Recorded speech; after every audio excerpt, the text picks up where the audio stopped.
আজকের গল্পটা হল পল্লী গ্রাম টিভি রবিউলের জীবন কাহিনী। জীবনের শুরু। রবিউল একজন সাধারণ গ্রামের ছেলে। তার পরিবার ছিল গরিব, বাবা একজন দিনমজুর ছিলেন। ছোটবেলা থেকেই অভাব অনটনের মধ্যে বড় হতে হয়েছে রবিউলকে। স্কুলে যাওয়া হতো মাঝে মাঝে, কারণ সংসারে হাত লাগানো লাগত। সংগ্রামের অধ্যায়। রবিউলের জীবনে একের পর এক কষ্ট নেমে আসে। মা অসুস্থ হয়ে মারা যান। বড় ভাই শহরে কাজ করতে গিয়ে নিখোঁজ হয়ে যায়। একসময় রবিউল নিজেও শহরে যায় জীবিকার খোঁজে।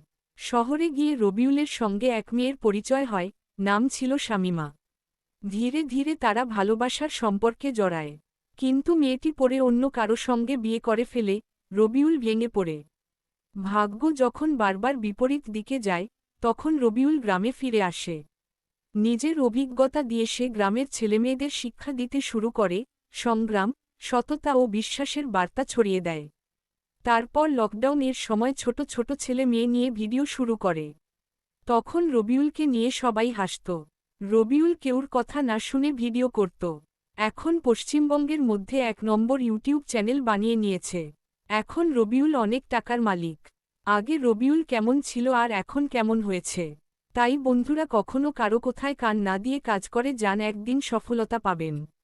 আজকের ভিডিওটা এখানে শেষ করলাম। কেমন লাগলো আপনাদের? ভালো লাগলে লাইক কমেন্ট শেয়ার করে যান। ধন্যবাদ সবাইকে, ভালো থাকেন।